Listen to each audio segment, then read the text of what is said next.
Greetings, friends. It's Joe. Welcome to Daniel's Dream, where we continue to work on our spiritual foundation while making sure that we are doing everything possible to offer more love, compassion, and respect to all creation. Today is Wednesday, July 1st. It is the first Wednesday of July, and it's the first day of the second half of the year. How quickly time goes. But opportunities are before us always. If I may start with a story.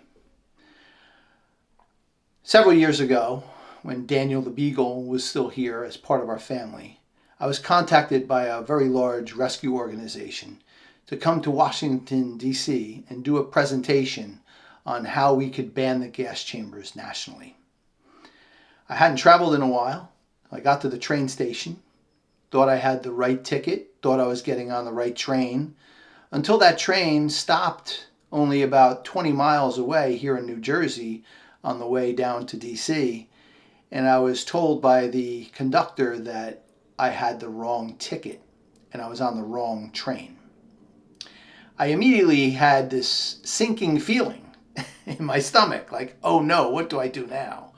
Fortunately, this gentleman was very kind and told me that if I just waited there, I would be able to take the next train and only lose maybe 20 minutes or so on my trip to DC, which would be in ample time. But I couldn't forget that feeling that I had, that feeling of, oh no, I missed this opportunity, that sinking feeling in my stomach. Well, my friends, there are always opportunities in front of us to add value to someone, whether it be man or animal or woman in front of us who is in need. And we need a similar radar to that sinking feeling I had to make sure that we don't miss as many opportunities. And in order to do that, we need one word, which is called mindfulness and living in the present moment and truly being focused and aware of what's going on. We, as people who are now invested in or maybe addicted to technology, gets us kind of off of that path.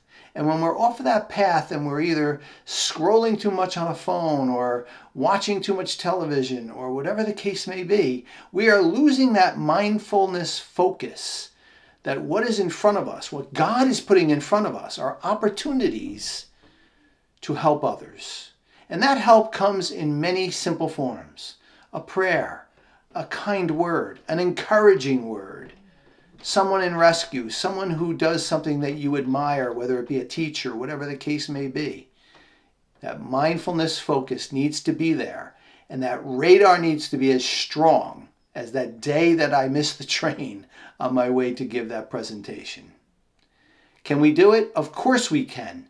And what does it do? It helps our own spiritual foundation, and it absolutely will bring value to so many.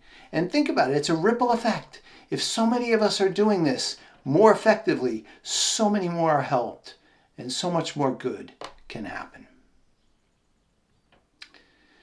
Well, my friends, that's my message for you on this Wednesday. As always, I hope it was helpful and you could take it into your day and through your week.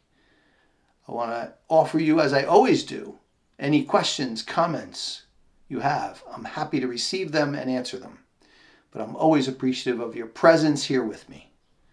I want to wish you and your loved ones a very blessed day, and I'll see you back here on Sunday with a scripture reflection. Until then, take good care.